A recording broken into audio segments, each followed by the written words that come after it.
Today, we're delving into a story that has captivated and terrified people for years. You might have seen the horror movie, The Possession, but did you know it was based on a real-life object with an even more chilling history? This is the story of the Dybbuk Box. Our tale begins in 2001 with a man named Kevin Mannis, an antique restorer and writer from Portland, Oregon. He attended an estate sale for a woman who had passed away at the age of 103. The woman, his granddaughter, told Mannis a fascinating story. She explained that her grandmother was a Polish immigrant who had survived a concentration camp during World War II. She had managed to escape to Spain, where she and some friends acquired this simple wooden wine cabinet. This box was one of her most prized possessions, but she always kept it hidden away, warning her family never, ever to open it. The granddaughter told Mannis that inside the box lived a restless spirit, a Dybbuk. In Jewish folklore, a Dybbuk is a malicious possessing spirit believed to be the dislocated soul of a dead person. The grandmother had somehow managed to trap this entity inside the box and performed a ritual to keep it contained. Her last wish was for the box to be buried with her, but her family, following Jewish tradition, refused. So they offered it at the estate sale. Intrigued by the story, Mannis bought the box. He took it back to his antique shop and, despite the warnings, decided to open it. Inside, he found a strange collection of items: 2 1920s pennies, a lock of blonde hair braided and bound with cord, a lock of black hair, a small statue engraved with the Hebrew word Shalom, a dried rosebud, a golden wine goblet, and a single candlestick holder. Nothing seemed overtly sinister, but that's when things started to get strange. Shortly after opening the box, Mannis's shop assistant called him in a panic. She said she heard noises coming from the basement office where the box was kept and that the lights had all gone out. When Mannis arrived, he found the lights working, but the assistant was so terrified that she quit on the spot and never returned. This was just the beginning. Mannis decided to give the box to his mother as a gift. That very day, she suffered a stroke. In the hospital, she spelled out the words H-A-T-E-G-I-F-T to him. Distraught, Mannis tried to give the box to other people: his sister, his brother, his girlfriend. But each one returned it within days, claiming it gave them a sense of unease that doors would open on their own, or they would smell strange odors like jasmine or cat urine. Mannis himself began having a recurring nightmare of being with an old, terrifying hag. Feeling cursed, Mannis decided he had to get rid of the box. He listed it on eBay, along with a detailed account of everything that had happened. He didn't hide the object's dark history. Instead, he laid it all out, warning potential buyers about the strange events surrounding it. The listing went viral. The next owner was a college student named Iosif Nietzsche. He, along with his roommates, also reported a series of strange occurrences.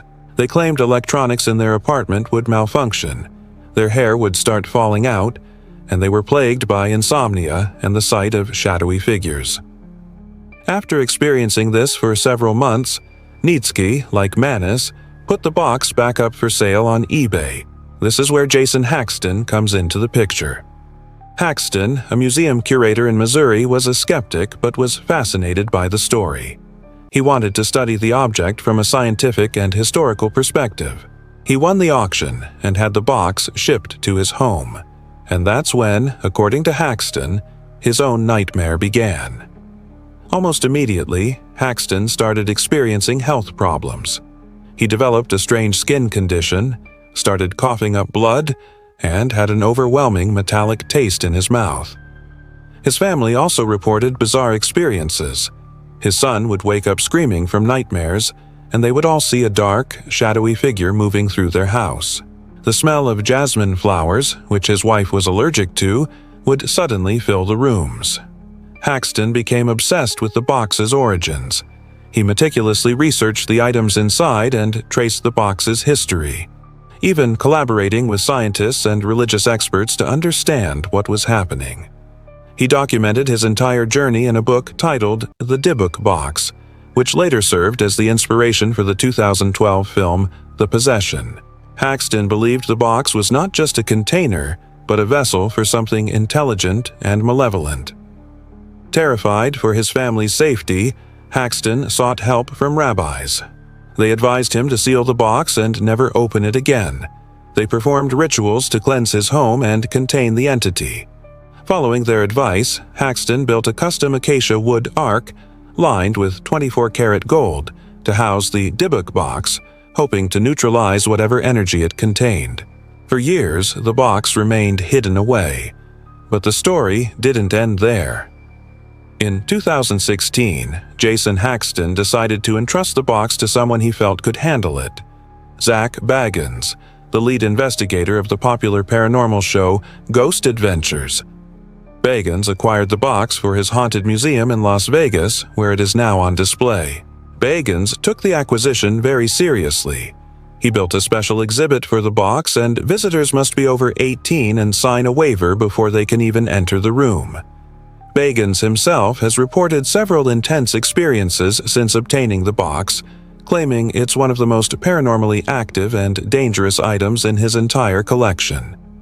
There are numerous reports from museum visitors who claim to have felt dizzy, nauseous, or overwhelmed with sadness in its presence. So, is the Dybbuk Box truly a haunted object containing a malevolent spirit?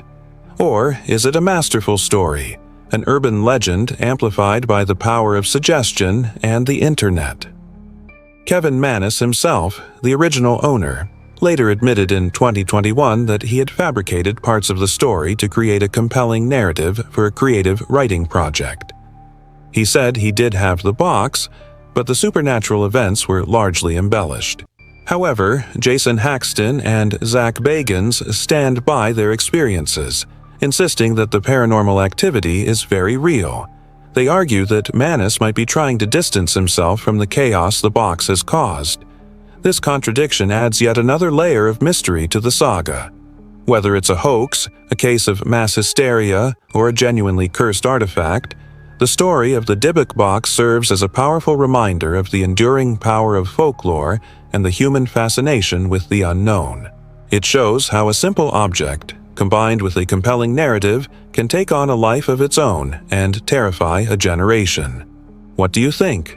Is the Dybbuk Box a real paranormal artifact, or is it all just a spooky story that got out of hand? Let me know your thoughts in the comments below.